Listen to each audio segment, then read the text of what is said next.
Hey, welcome. This is our second CoachRx Podcast Network Live. If you are joining, I've got David in the stage and a couple of other coaches of our CoachRx Podcast Network on deck. So it's going to be like Russian roulette. You don't know who you're going to get every 15 minutes or so today. Hopefully, I know we have a couple that had to not make it today just due to some family challenges or scheduling challenges. But I'm going to bring in David for whoever is joining us in 1 second. I did just want to give you guys a quick update on a few things that we're doing with the network. Let's see if I can share my screen for you here. I'm going to share a window. 1 second. And add to stage. Should be able to see my screen now. There we go. It's happening. Okay. This is the main page for you all to check out the shows that are a part of the CoachRx Podcast Network. It is just on the CoachRx site under resources. You'll get a good glimpse of all the shows that are on the network currently. There's also an application if you are a coach who has a show and are also part of CoachRx. You can apply and have your show considered to join the network. There's all kinds of perks. That page will outline what the perks are. Outside of the main page, I did just want to highlight on Carl's show, Frameworks. Last week, we released the first episode of a 3-part series that he is doing that are connected to his top 3 coaching frameworks that he believes every coach should practice. So that exists. You can find that linked off the main page now. There are 3 episodes that are a part of this series, as well as a downloadable guide that walks you through Carl's top 3 frameworks in detail with some associated emails. It's all just packed with value and coaching wisdom. So go ahead and hop on that here. This page will also give you a little bit more information about the framework show in particular, highlight some of the most popular episodes, gets you to know a little bit more about Carl specifically. And I believe that's it. So that's that one. And then the same thing with my show, Marketing for Fitness Coaches. If you're a coach who is looking to kind of embrace marketing, learn a little bit more about marketing, next week, so this is top secret, next week's episode or this week's episode releasing on Saturday will cover the 1-page marketing plan that is kind of an overview of the framework, the marketing system that I'm teaching you, the 5-part marketing system, and gives you some detail about how to build that for yourself, build along with the 1-page guide and the episodes associated. So check that out if you are interested. But without further ado, I'm going to bring on David to the stage. Hello, hello. How's it going? I'm doing awesome. Could you hear that intro, or were you just like in the background, not able to hear what I was saying? I heard every beautiful word. Really? That's so Yeah, cool. Like a green room. yeah, exactly. Green room streaming right in. The only thing I I'm didn't have was like new my to bowl of hosting these only things. only red Skittles that I requested. Only So red maybe Skittles. next What time. would be your beverage of choice if this were an official like VIP green room? Oh gosh. Fitness oriented podcast, probably like an iced nitro cold brew or something, and a Dang. and some water. I love it. I'm probably, this is definitely not OPEC's principles by any means, encouraging use of energy drinks, but I am an energy drink addict, and Gorilla Mind is my new favorite. I don't know if you have tried them, I had nootropic, but this, a what did I have? White gummy bear one yesterday. yeah, that one's decent. Currently, my favorites, I fluctuate. My favorites currently are the blue raspberry and the exotic kiwi, which are 2 flavors that I Oh, would typically not normally pick, but they are so good. okay. Not a sponsor, Have you, but I will try. not a sponsor, have you had the black cherry vanilla? No, no. If Oh I were man, to give that's you another good one. one energy drink, again, not a sponsor, I would go um, Ghost, the citrus flavor, which to me is like if Sprite and Mountain Dew had a baby with a bunch of caffeine. Oh my God, it's so I love it. I want to remind anyone who is joining us. I see there are a couple of viewers that have popped in. Comments are open. So we are live. This is unedited and unscripted and raw. So if you have questions for David or for any of the coaches, I can pass along or we can do our best to answer. Please drop them in the chat. They'll show up here for us and we can answer. So we want participation. But David's here with me for like 15 minutes or so, I believe, maybe a little Yep. longer. And let's just check in on your week. What's on the docket for you this week?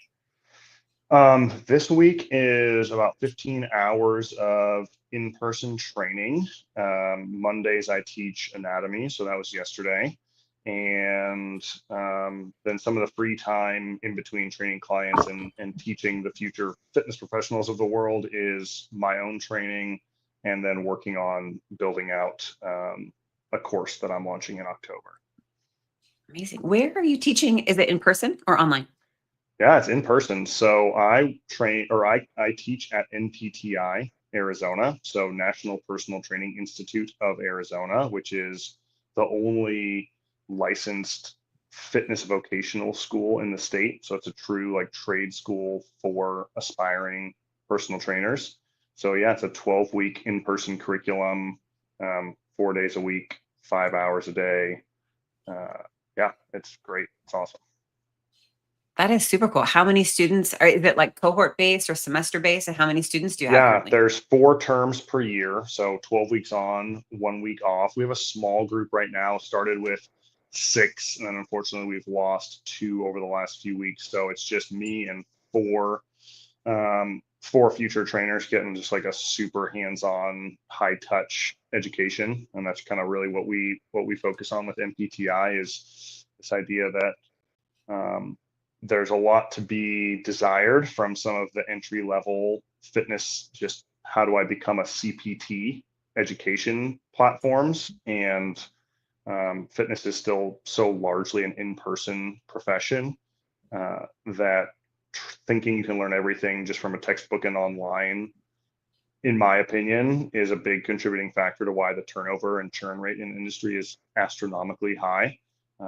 And so having a chance to learn in person, practice in person, have built-in mentorship, have local networking by the time you graduate, have multiple certs under your belt by the time you graduate, just gives our students a huge leg up on the person who just reads a book, takes a test, and tries to go get a job.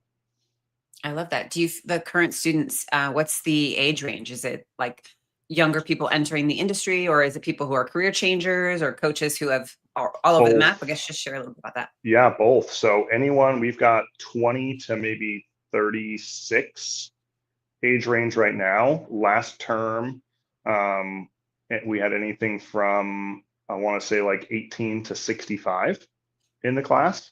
So yeah, we've got, high school grads who wanted to take the trade school route, who love fitness and found the opportunity to do that in person here in Mesa, Arizona. And there's NPTIs all over the country.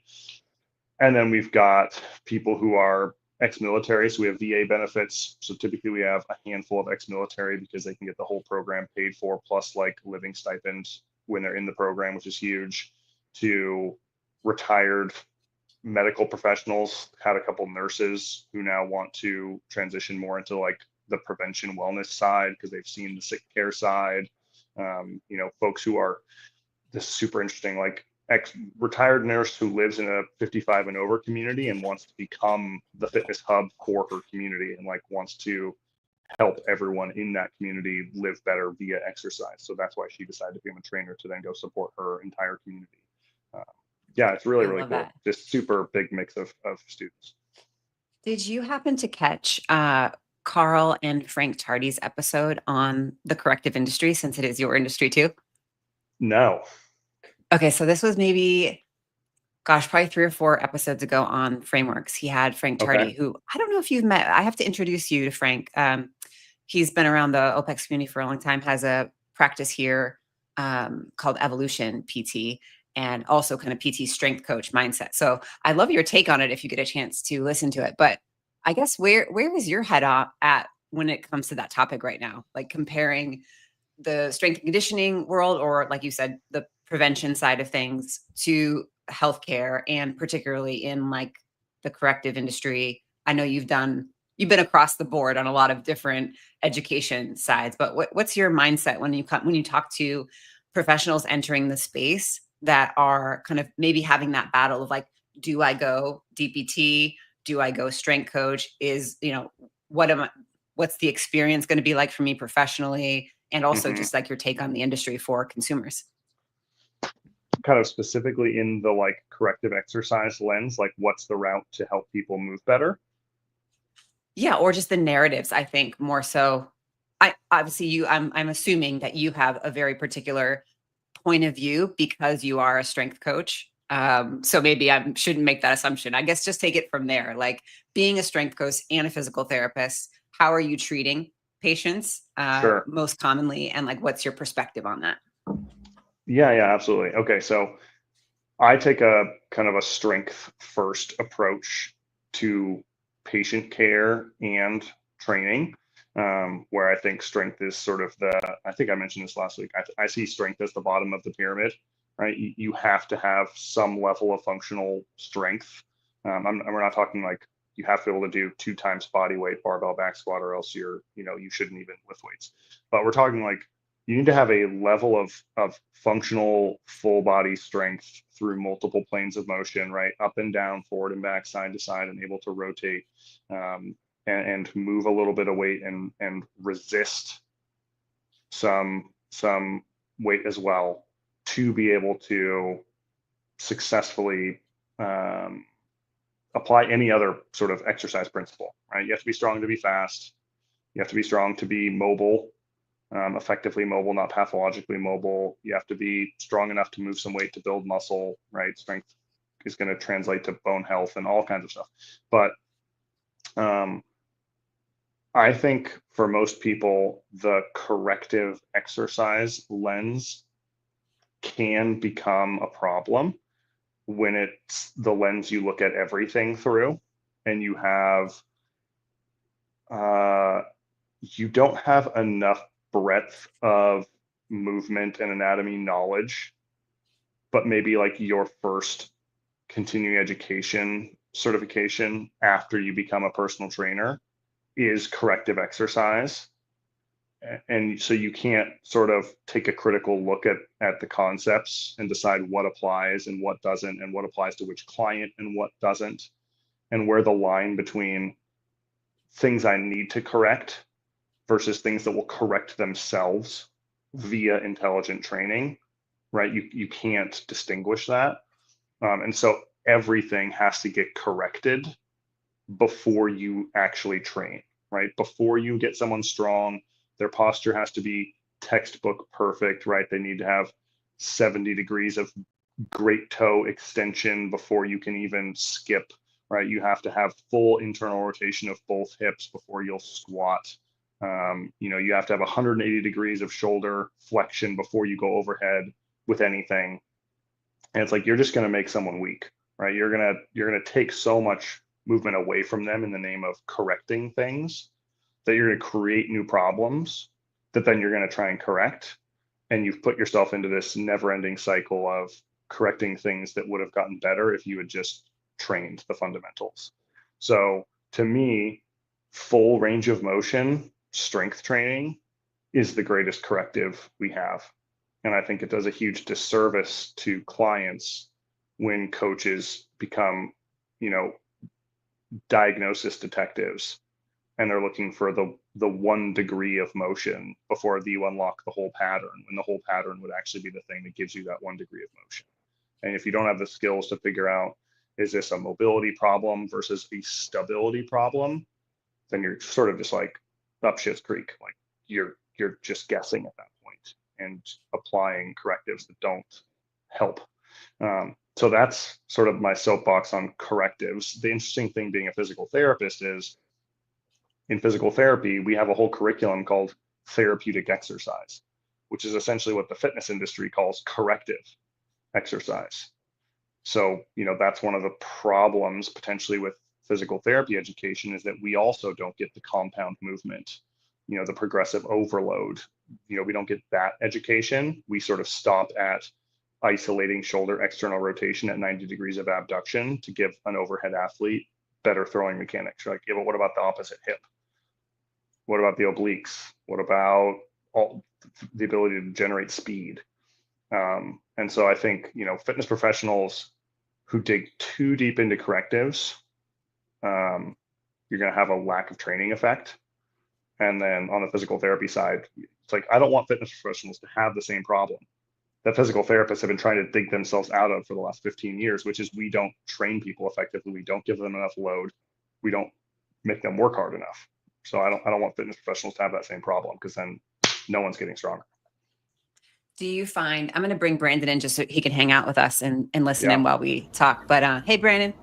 What's up? David, Brandon, you guys met each other before or just through the chat? Probably just through the Just through the chat. I don't think chat. I've actually talked to him. Okay, cool. Well, Yeah, you guys would nice get to meet along. you. You would vibe well since I know both of you. Good. Take your word for But it. David, do you find that clients coming in on your roster specifically right now, is it a mix of things? I'm sure it is, but are you having most people come in because they're experiencing some kind of like pain, discomfort, challenge, or are they coming in more because they want to be preventative and they don't want to experience that as they age? I guess, what do you see more of, and what are you navigating more of with your client roster currently? In person and to some degree online. Online's a little more performance, right? Online's a little more like, I'm trying to get ready for a 50K. I'm trying to get ready. I've had this weird endurance influx, like a 50K, 100-mile mountain bike race have become my clients. I'm getting ready for an abdominal surgery. That's one. So kind of preventative. In person, because I've been in this area now for almost 5 years, right? I've worked in multiple practices, like especially in the East Valley. I'm kind of like that mix of the powerlifting world, and I'm a physical therapist, and people kind of know I'm both. A lot of my clients have something, not an acute injury, but something they're trying to work around, or I'm getting a referral from a physical therapist or from another medical professional where it's like, I know you said you have a personal trainer, but like, I want you to work with this guy instead. Like, I know you've done physical therapy. I want you to work with this guy now. So I have a bit more of that coming in right now, a little bit older. But I was just having this conversation with one of my students in MPTI yesterday about, what does my session look like with a 75-year-old female with 2 knee replacements, 2 rotator cuff surgeries, and a history of 2 foot surgeries, who comes into the gym wearing, Teva sandals every time. And it's a dynamic warm up, multiplanar movement, right? Heel walking, toe walking, simulated skipping, thoracic mobility with resistance. Then we go downstairs in the gym and we're doing speed/power work. So we're doing rotational med ball slams into a wall. I'm having her do like foot stomp step ups. I'm having her work on like quick reaction. Like, I push her laterally and she needs to stick her foot in the ground and get back. And then we spend about half an hour doing machine-based strength training, because she does have some balance deficits. So, freestanding weight work isn't going to give her the best strength stimulus, but machine work isn't going to give her any balance challenge. And so it looks like the same sort of session I do for myself if you zoom all the way out. And it's like, there's some mobility work, there's some multi-directional work, there's some speed/power development, and then I spend a lot of time trying to get strong and build muscle. And it's just scaled to a 75-year-old with a pretty significant orthopedic history, whose goals are to be able to hike, to be able to go to Europe with her friends, right? And to just like enjoy every single day as much as possible, and not let all these surgeries continue to stop her, because she had them so she would feel better. Yeah, I love that. Well, last thing before I let you go and let you share anything that you want to share with the world today, since we're live. I saw your story this morning about your daughter telling you to go make the monies. Yeah. I thought it was so cute. She had already told her mom, right? It's like, you need to go to work and make some monies. And then for me, I was like, all right, well, I'm going to get you dressed. And she's like, don't get me dressed. Grandma will get me dressed. You need to go to work and get the monies. You're not wrong. Not wrong. You're not I love wrong. that. Well, David, that. is there anything that you want to share today, just like that's top of mind for you this week or today in general? That everyone should go cast a vote on my most recent post, which is I'm asking it. I think we should rebrand adductor training. And so I have a couple creative names and I want other people's opinions. I'm thinking either like iron groins or like tenderloins, but I'm open to suggestions. I think adductor training needs a rebrand so more people can do it's all that glute building that's just focused on the opposite side of the leg. Yeah, you need the innies, right? Everybody trains the outies. You need some more innies. I will say, personal experience, just watching my husband train and squat over 700 pounds, that if he does not consistently stay on top of his adductor training, he is not happy squatting. Oh no, he won't even. Yeah, it's the number one injury I've seen in powerlifters is adductor tears, for sure. Yeah, I love that. Well, thank you so much, David. Yeah. We'll see you. What do you next think? week, What's your Oh, preference, Kandace? Are you an iron groins or a tenderloins? If you had to pick right now. I think iron groins, just because you see who I'm married to. I'd say iron groins. Iron groins. Iron groins. Okay, 2 votes so far. I'll put those in the chat. I'll go drop one in. Thank you. Well, thank you so much, David. We'll see you next week. All right, bye. Bye. Hey, B. What's up? What's up? We're just, coming along on a Tuesday. I Beautiful. feel like I'm always like, oh, I'm gonna block some time to really prep more for this live.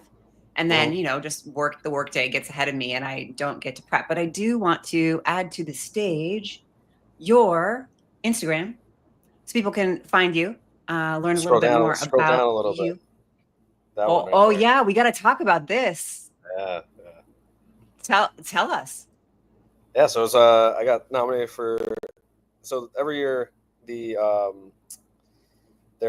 been the last 17 years, I guess. It's called the World MMA Awards, and they've had that every year for the last 17 years, and I believe it's been in Las Vegas each year because it kind of like coincides with the last UFC event, which is in Vegas.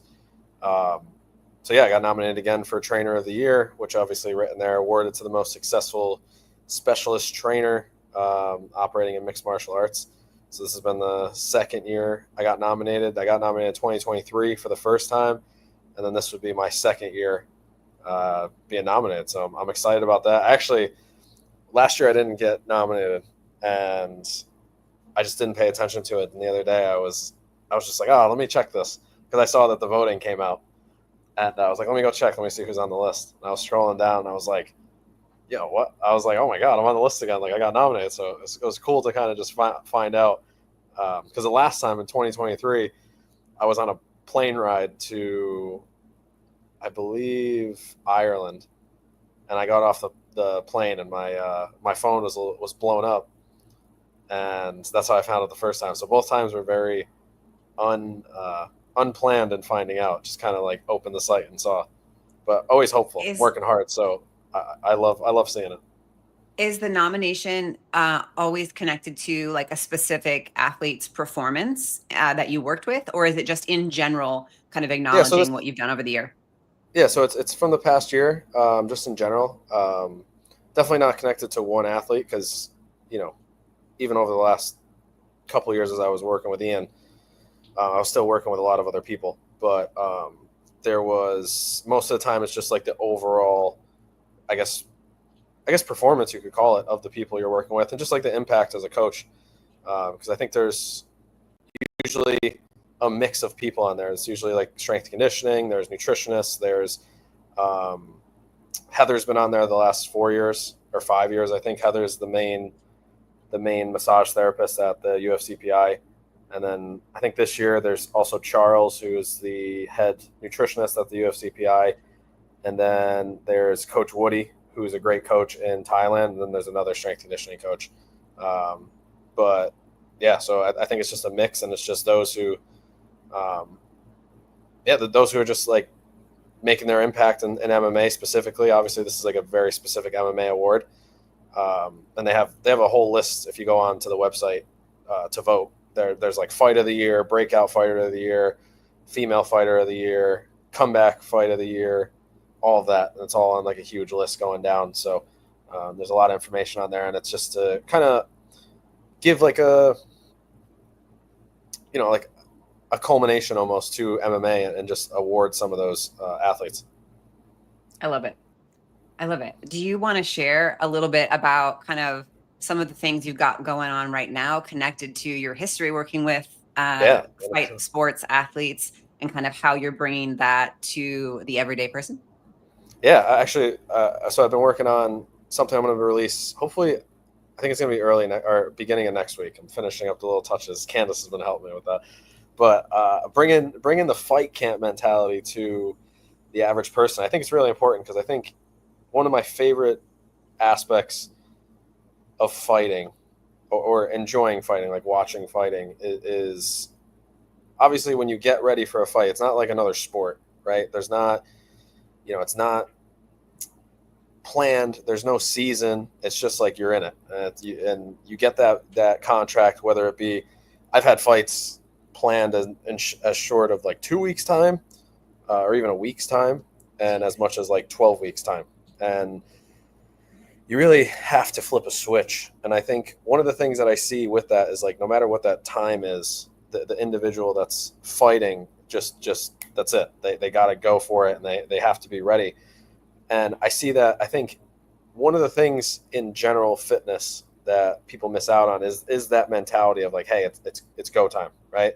And one of the things I talked to Kandace about initially when I was kind of formulating this idea was like, when people want to achieve goals, right? And I think that a lot of people struggle because they either A, don't have a goal, or B, they just don't have a structure on how to get that. And to me, I've been in, I think, I don't even know the exact amount of fight camps that I've been in, but I know I've been in about 20 to 25, like very high level, about to be 26, but 26 high level fights that have a lot of weight behind them. And there's a lot that needs to go right for it to be good.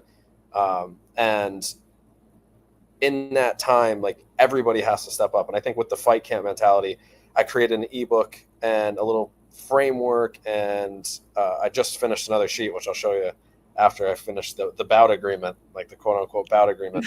But I created a little framework for everybody to choose your goals, learn how to choose a worthy goal, and learn how to take the everyday thing that might not seem that big and turn it into something that actually allows you to create long-term success and actually, utilize the tools. Because I think another thing too is oftentimes people don't have anything that's like heavy enough to get them through the monotony of the day. And I think every single day we come into this stuff and it's just like, all right, I gotta go work out. I gotta take care of the kids. I gotta go, work, whatever it might be.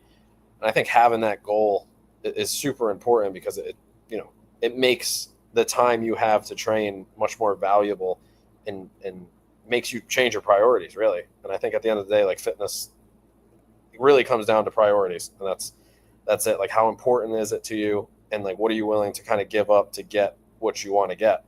And like most things in life, and I think that having that fight camp mentality is really just saying like, hey, for 16 weeks, for 12 weeks, whatever it might be, I'm going to give this 100% of my time and effort and priority, and just see how far I can get. And I look at that as something that could really kickstart someone's journey inside of fitness, where it's just like, hey, it might be like, yours is probably one of the best examples I've heard from like general population so far, which is like, hey, I got a family shoot every single year, photo shoot, and I just want to look better each and every year. And it's something as simple as that. Like, obviously I'm calling it the fight camp mentality, but it's not walking into a fight, which, it's the idea of like, hey, I got something that metaphorical on this date, fight, maybe. Yeah. And I want to be ready for it. I want to be the best version of myself. I want to improve each and every time I go out there. And I think sometimes a lot of people just need that little like kick in the behind to get them going. And this mentality, this framework, this is going to help people, one, pick a goal, get started, get moving, and then obviously ways to keep that throughout the year, and be able to repeat it as you go through. Because once you do one, I remember the first time I was in like an official fight camp, it's like, all right, like, what am I doing here? All the ins and outs. But then you do it again, you're like, oh, okay, this is it. And then you just get into the flow. And when it's time to turn it on, like, you're there, you're going, everything's clicking, and you end up getting in a really nice groove. And I think that's what a lot of people are missing. So that's what I'm going to be bringing to the forefront in the next week or so. And I'm excited about it, because I've been working on it for about a month now. Yeah, I'm hyped too. I'm going to bring Ryan onto the stage just so he can hang with us for a second while we close out with you. But Ryan and Brandon, you guys have all met in the chat, but wonderful for you to meet each other. We actually talked before. Yeah. Oh, sweet. What's going on? He was just Ryan, in Albany, the CrossFit Games. Oh, that's This is right. my backyard. Yeah. Yeah. I You're in Albany? Yeah. I'm only like 5 minutes from where I was. Oh, I grew up in Albany. 10 minutes. Where? Yeah, you told me you grew up in Albany, I think. Yeah, like East Greenbush. Well, East Greenbush area. So not super close to Albany, but I'm in Colony, 20-ish minutes. Yeah, same thing. So, yeah. I love it. Ryan's fight camp that he preps for every year is the hunting season, which I believe is about now. So he's pretty ready for that. I mean, I want to be ready for it. We'll see what my wife says. That baby's still cooking right now. Oh, that's right. He's got another big fight. He's got another big fight with another baby on the way.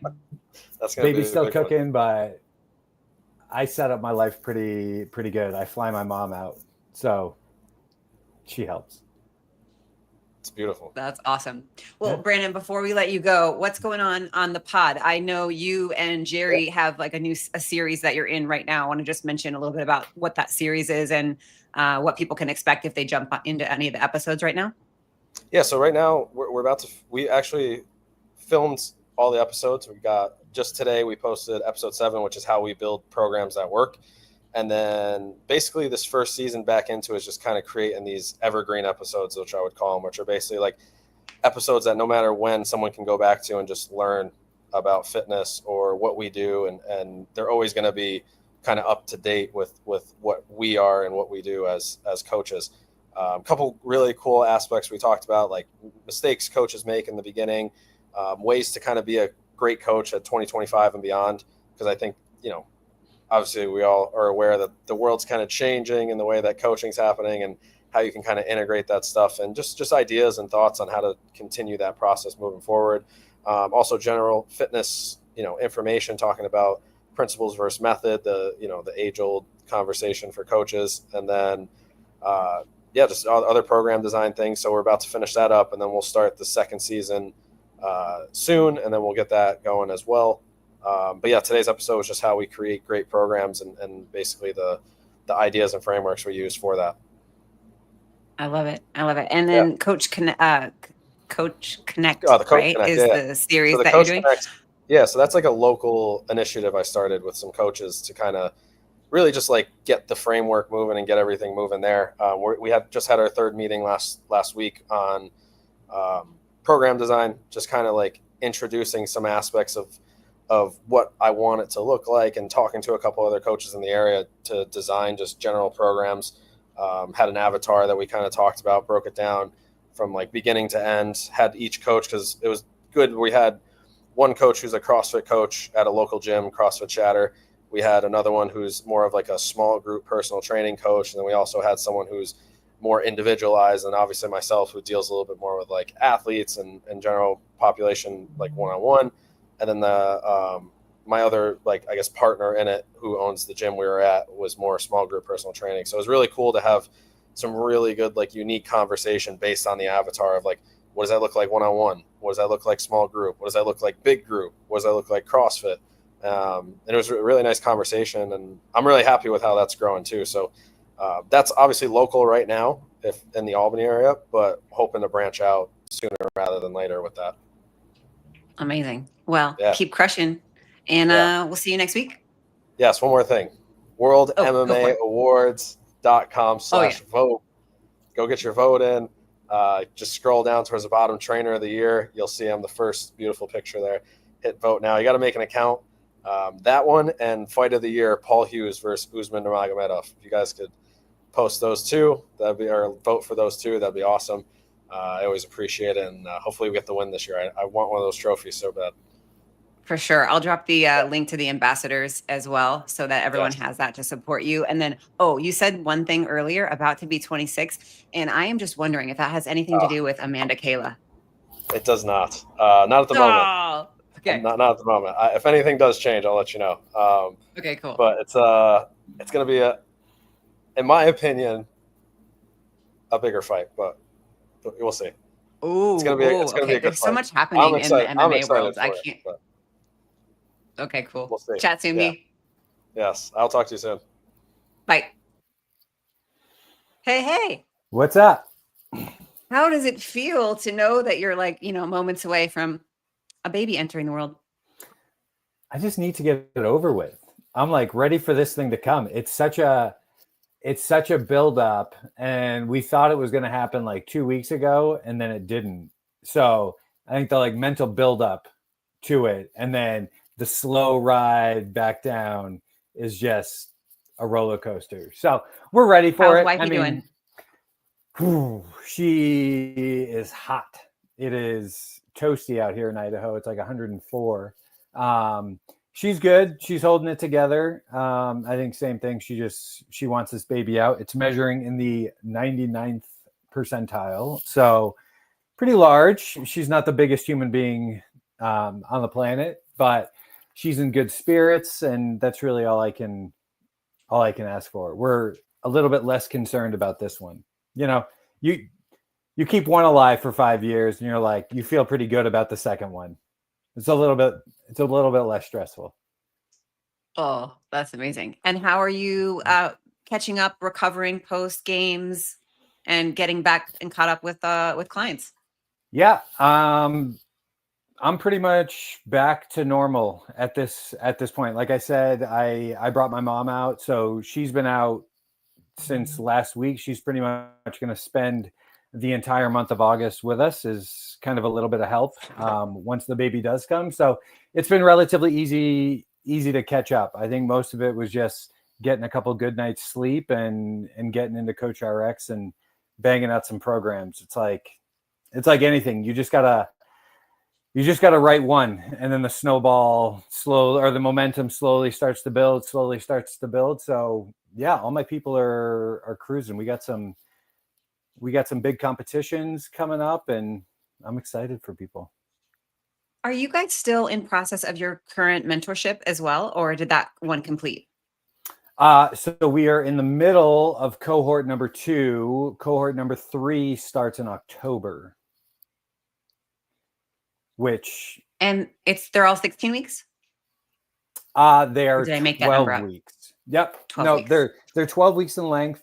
So this will be 2 and 3 will be the first one we run concurrently, which is totally fine. Not an issue, but we're super excited about it. The first one had 10 people in it. This one, a little bit smaller, was 4, which is like nice. It's definitely nice having a few less people. But yeah, we're hoping to get this one up to like 6 or 8, something like that.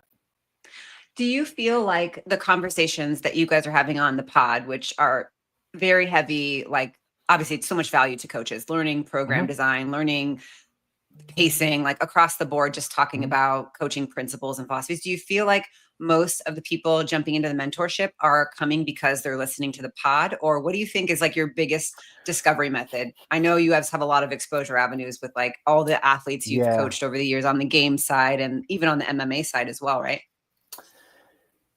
I think Jason, I do think the podcast is part of it. Obviously, Jay and I go off on some pretty random tangents here and there, but I do think a lot of it just comes from the network he has built. He does so many speaking engagements and is currently expanding outside of just CrossFit more into like the first responder world.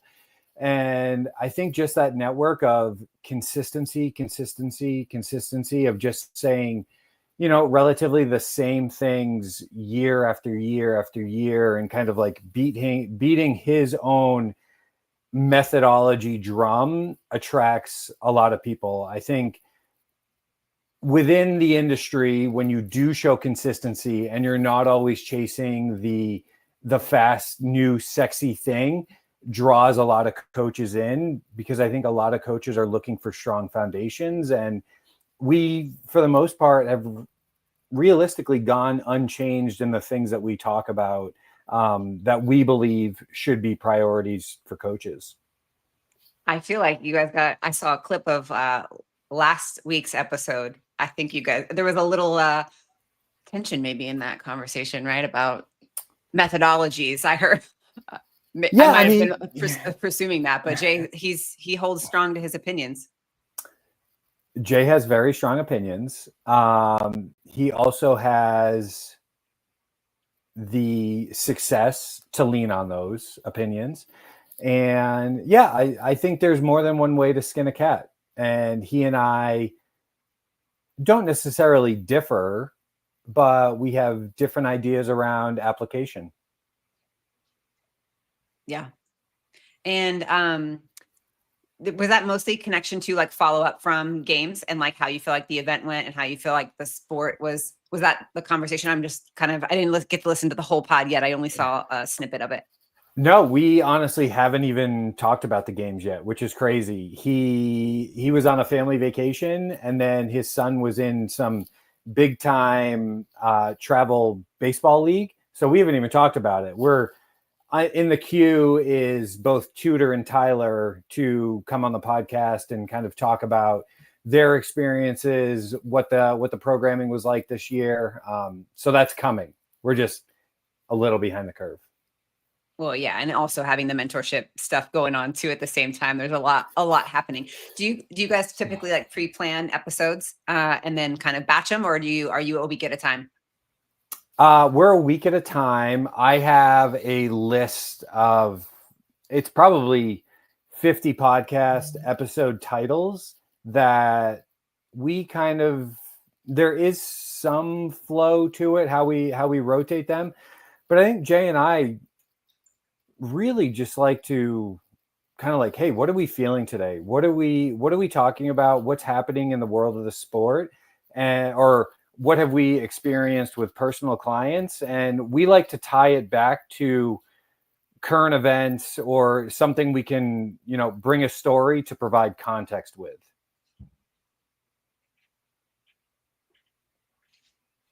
I love that. Can I hear you? Can you hear me still? I Yeah, lost your audio. I can hear Oh, no, you. I have you back now. I just lost the last sentence of what you said as you were tying a pretty bow on that. Oh, no, what I was saying is we like to, when we record the podcast, Jay especially likes a good story, but we like to be able to provide a little bit of context. So having something that is kind of current events or currently happening with our athletes just makes it a little bit easier to tie a topic to. Yeah. What have been like some of your favorite episodes of recent that you felt like, man, we just crushed that, or that was such an enjoyable experience for me to have as a host? Like I loved having that conversation. I personally like talking about personal experiences, like in the trenches coaching, what have we seen? What have we dealt with? I think those are the most relatable topics. It's so easy if you're really motivated to go find videos or podcasts around principles, about program design and things like that. You can't beat real world situations. And when we kind of get going and we're like, okay, well, I had this thing come up and, you had a similar thing come up. And then we get to kind of compare and contrast how we responded to those, I think is an invaluable piece of content that we put out into the world. And honestly, the content that we probably get the best feedback on, or people are like, I just lived this experience. So it's super helpful to see how other people addressed it. Yeah, I love that. Do you want to share a little bit about your own training right now as you're right into going into hunting season, right? Yeah. I'm realistically probably a week, maybe two or 3 weeks out actually. So for me, a lot of it is honestly about exposure and feeling good. So I actually pull way back right about now. And now is more so kind of like specificity, like the most specific I'm going to get when it comes to like hunt style training. So I'm doing a lot of rucking. Like I'll do one super heavy day. Like yesterday it was all about a heavy ruck and heat exposure. So it doesn't sound super smart, but it was probably 95 out here. I threw 110 pounds in a ruck and did 3.5 miles, just flat land, just, wanted to get my body to feel the heat, to feel the weight. And then, Wednesday or Thursday, I'll do a lighter ruck a little bit further distance. And that's pretty much what it looks like right now. Maybe doing some light step ups just to keep my legs condition for, you know, the more voluminous climbs and things like that. But it's pretty simple for the most part. I'm really just trying not to hurt myself and not beat myself up. I love that. And I think the approach that you, or I don't want to say the niche because it's not necessarily niche, but like it's your personal passion. You love being outdoors. You love going to these beautiful places and like using your physical body outside. And so you've been able to kind of create programming around that to support anyone who's just like you wants to, you know, get fitter to get lost. So how did this kind of come together? This has always been something that's just kind of been stewing, I don't know, stewing in my head, or, you know, I had an interest in it, but I struggle with having a huge amount of fitness and not going out and creating memories. I think if I had to create kind of an underlying philosophy of why I want to do exercise inside of a controlled environment, like inside of a gym, it's for the reason of going out and living life and making cool memories that I can talk about. Like CrossFit's cool. I think CrossFit's like a phenomenal tool set, but I think more people need to get back to what the original principle was of being fit to go to do cool things outside. And, you know, now like this video is the prime example. Like now I get to do these things with my 5-year-old, you know, like he gets to see me work out in the gym. And now, you know, we're hiking in here. We were going to do some bear stuff. We were hunting for bears, and, you know, I turned 40, and the more physical I can be later in the game, the more adventure, the more memories, the more experiences I can have with my kids. And that realistically is the most important thing in at least my world right now. I love that. Do you feel like most of your personal roster, like outside of group programs that you are managing and mentorship and coaching education for your personal client roster, is a lot of it this type of personality as well that just wants to like get out and use their physicality, or is it a whole mix of things? No, I would say probably 10% is of that. But to be fair, I've spent the last decade trying to find my own what I would deem as like my personal success within developing athletes for the sport. So everything I talked about, all my knowledge, all of that was built around building athletes for the sport. And this idea of like getting out into the outdoors and building training around those principles or those priorities or those goals is a relatively new shift. So if anybody's listening, I'm taking clients that want to pursue those passions. But we haven't even launched the webpage yet. So I just finished writing the webpage for, you know, call it that niche. And that's going to launch here in the next week or two. I love it. Cause I mean, I'm assuming as people try to like, just like you're entering any new category of hobby, there is just so much that you don't know. So now they can take their trust in you as a coach for fitness, also the knowledge that you have just like entering outdoor activity plus hunting plus all that is. I mean, that looks like you're like climbing and scaling mountains, like you're doing a whole bunch of crazy stuff that people just, you need to know what tools you need. You know, there's so much that comes along with like getting involved in a new hobby that it's cool that you can blend the education for people on both sides. Yeah, I think what I'm really excited about is it gives me another avenue to get specific in. So I think obviously, you know, there's a couple other hunt programs out there that lean heavily on the method of CrossFit. And I think CrossFit does a phenomenal job of setting the base, kind of setting a foundation for people. But if you really want to take a step beyond that and do something specific to the mountains, that's where I come in, because any template program is going to be limited in their application of specificity. So they can, you know, handle the foundational aspect of it. But I want to take on the athletes that are like, cool, I have the foundation, or I need to develop the foundation, knowing that we're going to get more specific later on down the line. So I think that's really the niche that I'm trying to fill. Is there's really not a lot of individual design for the mountain athlete, and that's what I do. That's literally all I do is the individual design side. So yeah, we'll see where it goes. I love it. I love it. Well, I know you have a lot going on, so thanks for just checking in to say hi. Is there anything else that you want to share with the world today? I want to share with the world. That's a phenomenal question. I mean, that was a pretty epic moment of you and your son. I hope the world appreciates that, because there's nothing cooler than that.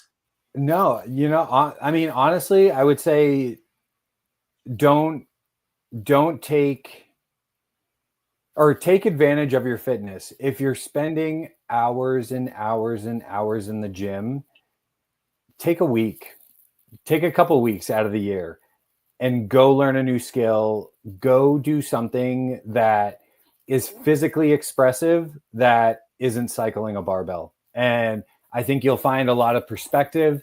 You'll find a lot of context in, living, a happier, more memory-filled life.